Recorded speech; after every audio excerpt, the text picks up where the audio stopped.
베드로전서 3장 13절에서 22절 말씀 제가 공독하겠습니다. 또 너희가 열심으로 선을 행하면 누가 너희를 헤아리요?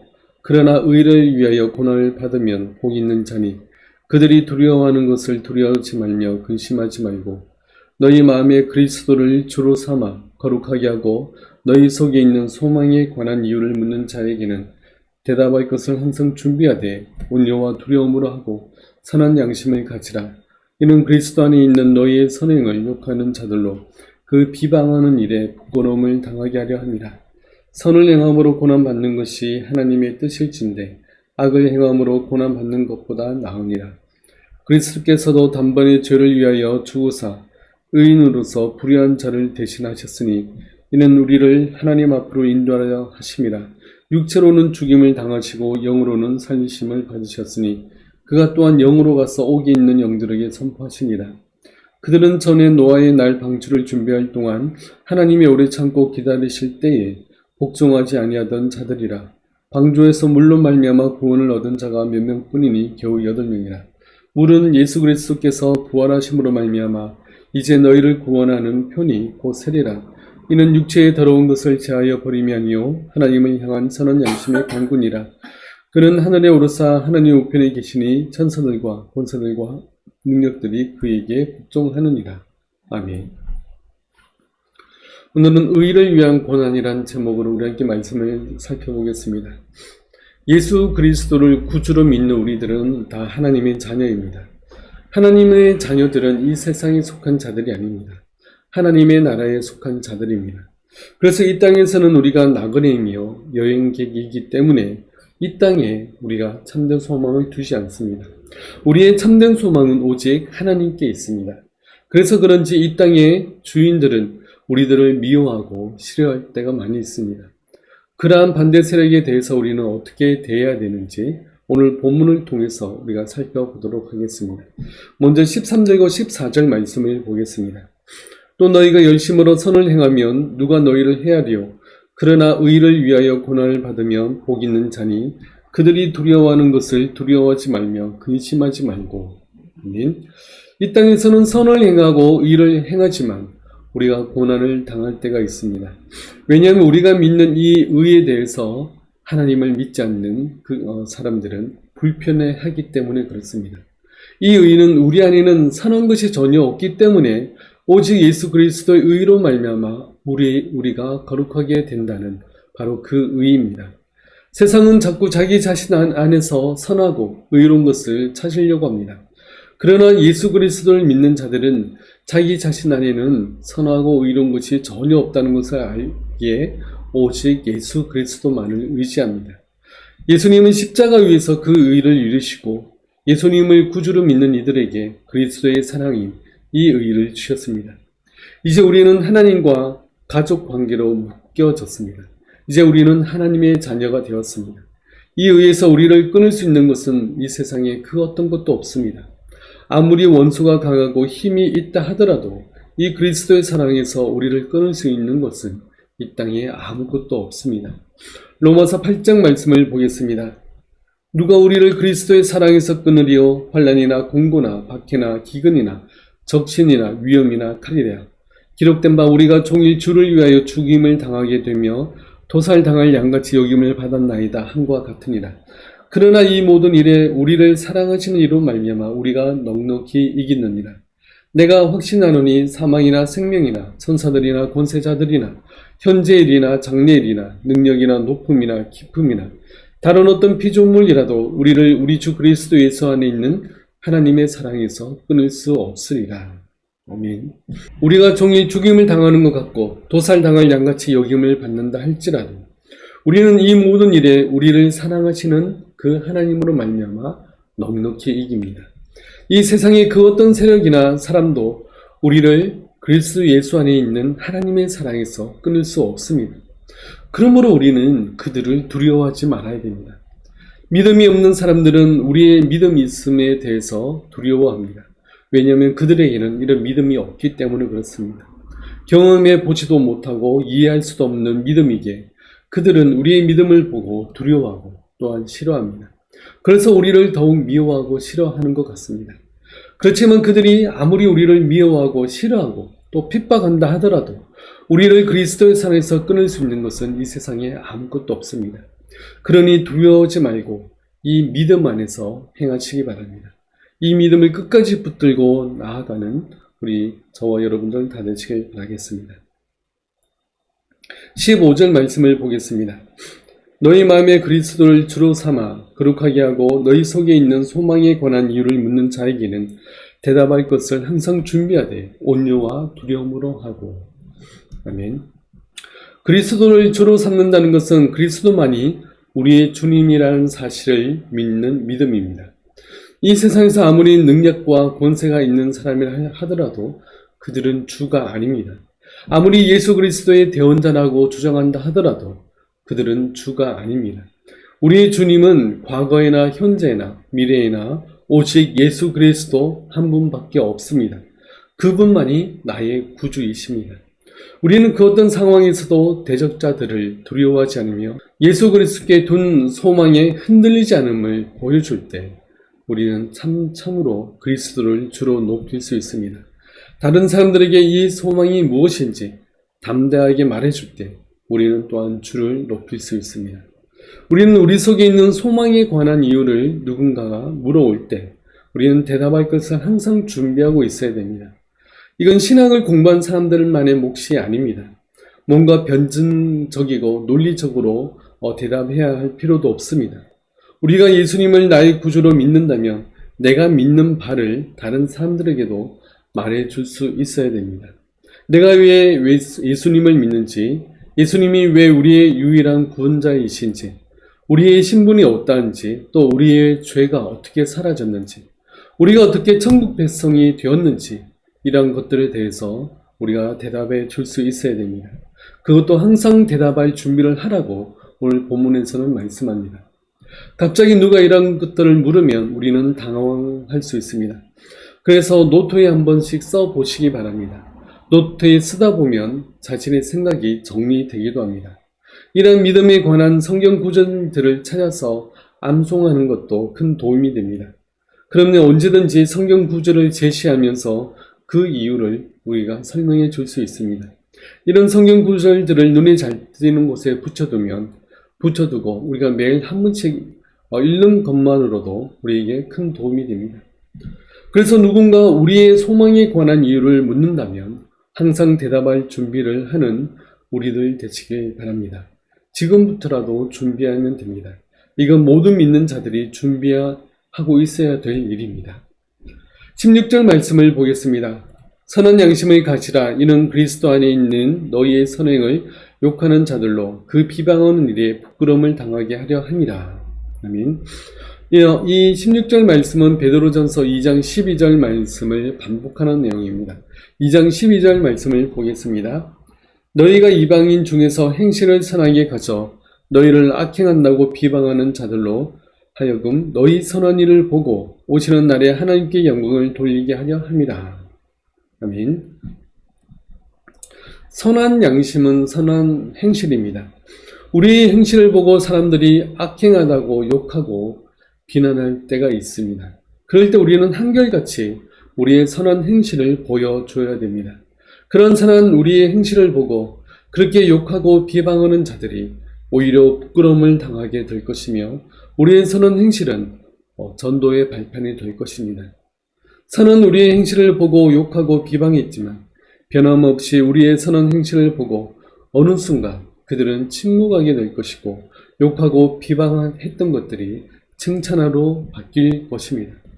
그런데 우리를 욕하고 비방하는 자들에게 우리도 똑같이 욕하고 화내고 또 비방한다면 하나님의 선하심과 의로우심을 나타낼 수가 없습니다.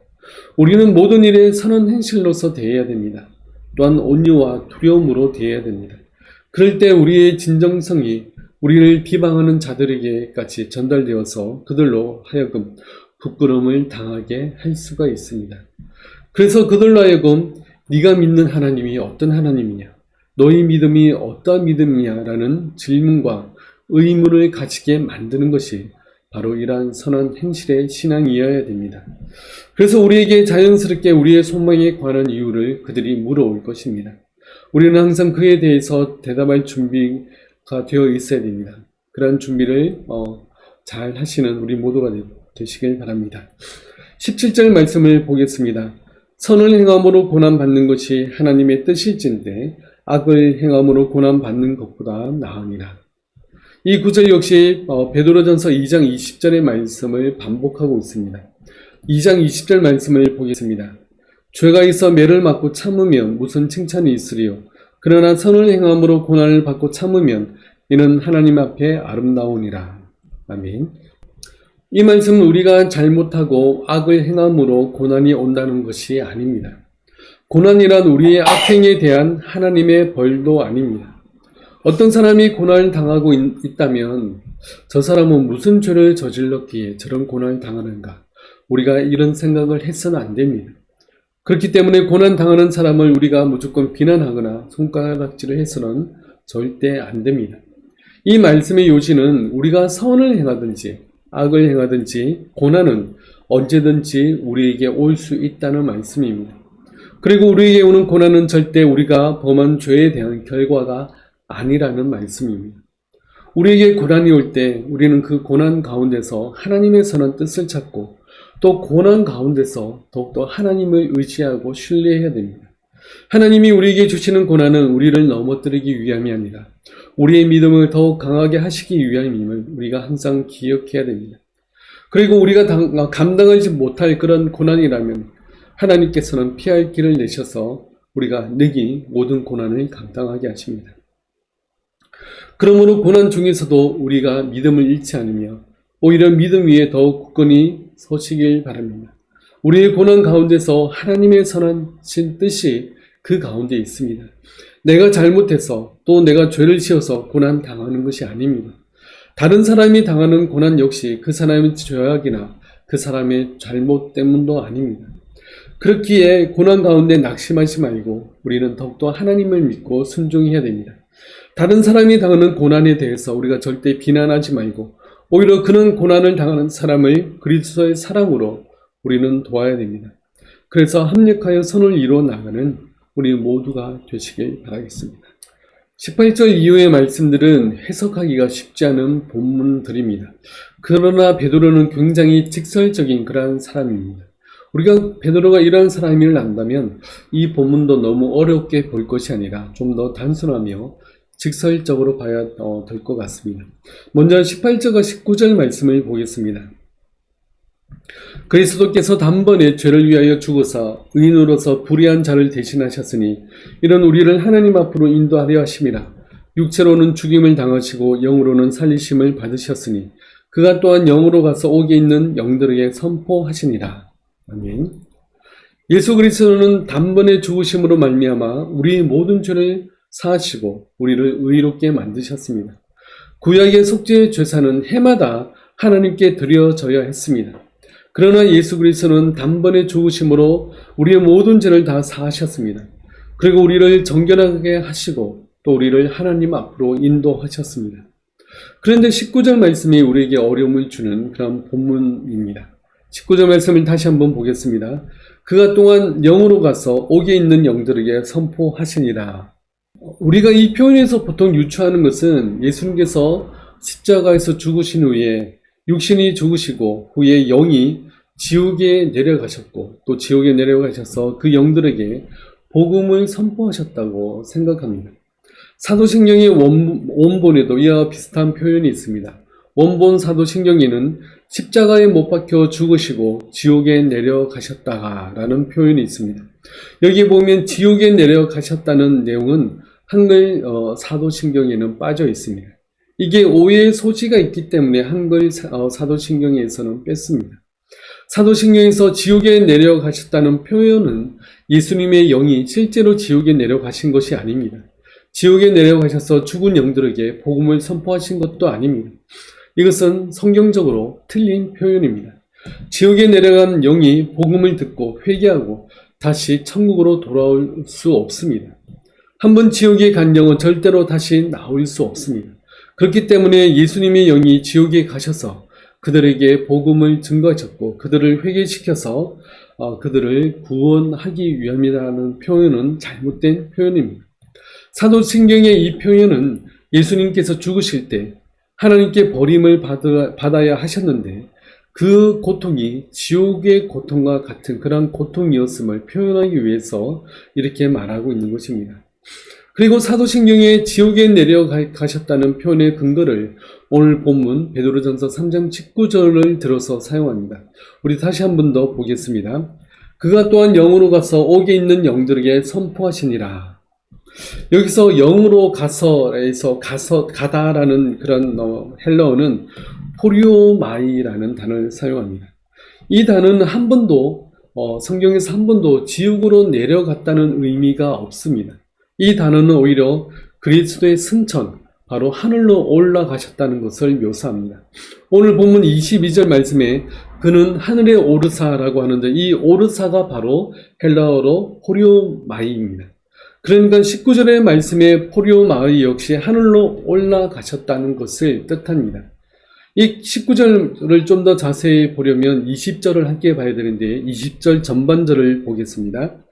그들은 전에 노아의 날 방주를 준비할 동안 하나님이 오래 참고 기다리실 때에 복종하지 아니하던 자들이라.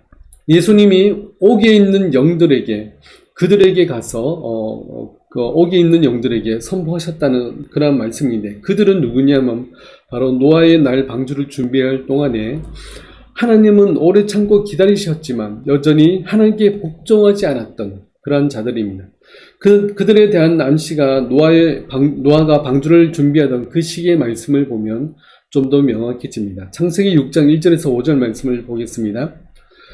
사람이 땅 위에 번성하기 시작할 때에 그들에게서 딸들이 나니 하나님의 아들들이 사람의 딸들의 아름다움을 보고 자기들이 좋아하는 모든 여자를 아내로 삼는지라.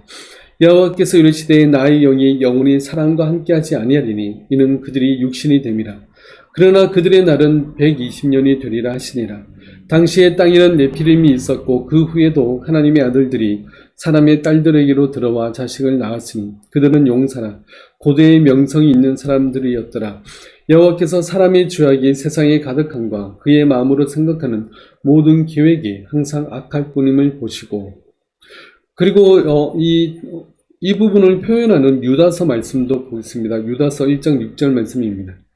또 자기 지위를 지키지 아니하고 자기 처소를 떠난 천사들을 큰 날의 심판까지 영원한 결박으로 흑암에 가두셨으며.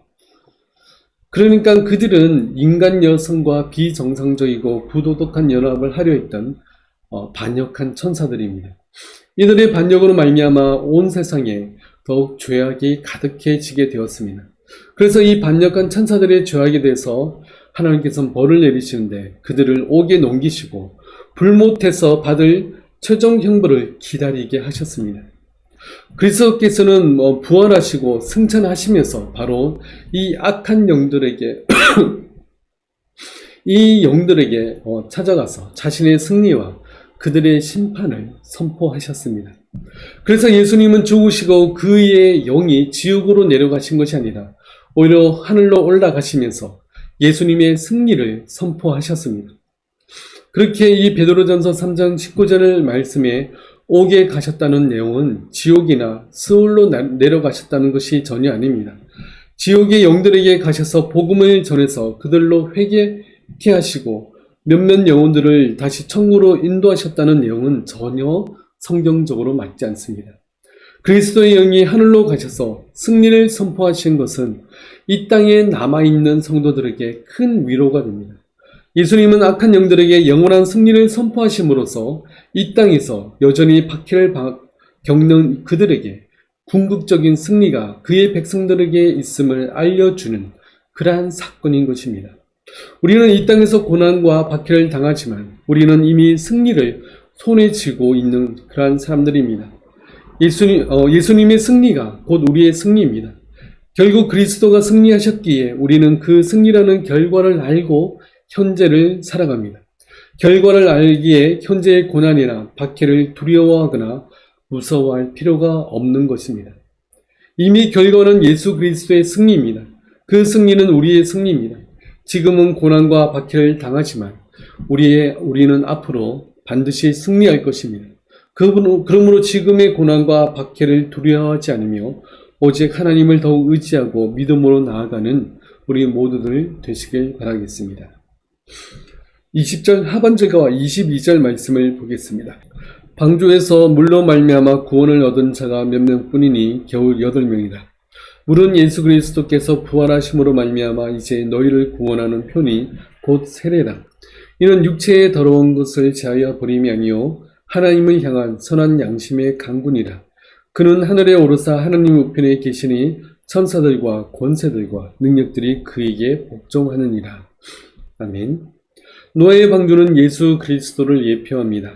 방주에 올라야만 구원을 받을 수 있었습니다. 그런데 노아 시대 때 방주로 말미암아 구원을 얻은 사람은 단 8명 뿐이었습니다. 매우 소수의 인원만이 물에서 구원을 받았습니다. 지금은 온 땅에 흩어진 나그네인 믿는 자들 역시 마찬가지입니다. 그들은 소수입니다. 그들 역시 물로 말미암아 구원을 받을 자들인데 이 물은 그들을 구원하는 표인 바로 세례입니다. 세례를 받아야 구원을 얻는다는 것이 아니라 우리가 구원받은 하나님의 백성이라는 증거가 바로 이 세례입니다. 우리가 하나님의 자녀임을 증언하는 표시가 바로 이 세례입니다. 그래서 세례는 오늘 말씀처럼 육체의 더러운 것을 제하는 그러한 역할을 하는 것이 아니라 하나님을 향해서 나는 예수 그리스도를 나의 구주로 믿습니다 라고 하는 선한 양심의 강구입니다. 그러나 세례는 여전히 중요합니다. 구원의 근거가 되지는 않지만 내가 구원받았다는 확신을 가지게 합니다. 또한 우리가 하나님의 자녀라는 사실과 하나님께서는 그의 자녀들의 모든 것을 책임져 주시고 또 함께해 주시려는 그 증거가 바로 세례입니다. 그리고 그리스도와 연합되었다는 것을 아는 것이 바로 세례입니다. 그렇게 모든 천사들과 권세들과 능력들이 그리스도에게 복종하는 것을 알기에 이 세상의 그 어떤 것도 두려워하지 않을 수가 있는 것입니다. 세례받은 자들은 구원의 확신을 가진 자들이며 하나님의 자녀이며 천국 백성입니다. 예수 그리스도의 모든 승리가 내 것임을 아는 것이 바로 이 세례입니다. 세례받은 자의 믿음의 확신을 가지고 또 한 주간을 살아가시기 바랍니다. 모든 승리를 이루신 주님을 의지하며 한 주간도 승리하시는 우리 모두가 다 되시길 바라겠습니다. 기도하겠습니다. 우리를 위해서 십자가에서 피 흘려 죽으시고 또 우리를 영원한 하나님의 백성과 또 구원 얻는 자로 삼아주신 하나님 감사합니다. 우리는 부족하고 연약하지만 내 속에 선한 것이 없음을 알기에 우리는 전적으로 예수 그리스도의 그 은혜와 하나님의 사랑을 의지할 수밖에 없는 자임을 기억합니다. 우리에게 어떤 고난과 시험과 그런 아픔이 온다 할지라도 우리가 하나님을 더욱더 믿고 신뢰하며 의지하며 나아갈 수 있는 저희들 다 될 수 있도록 도와주옵소서. 그리고 그리하여 우리에게 참된 승리가 예수 그리스도로 말미암아 주어졌음을 우리가 확신하고 매일매일을 믿음으로 승리하는 저희들 다 될 수 있도록 도와주옵소서. 지금 십자가 위에서 우리 모든 죄를 사하신 주 예수 그리스도의 은혜와 우리를 사랑하시되 끝까지 사랑하시는 하나님의 사랑하심과 성령님의 함께하심과 위로하심이 오직 예수 그리스도를 믿고 신뢰하며 나아가기를 원하는 우리 모든 성도들 머리 위에 지금부터 영원토록 함께 하실지어다. 아멘.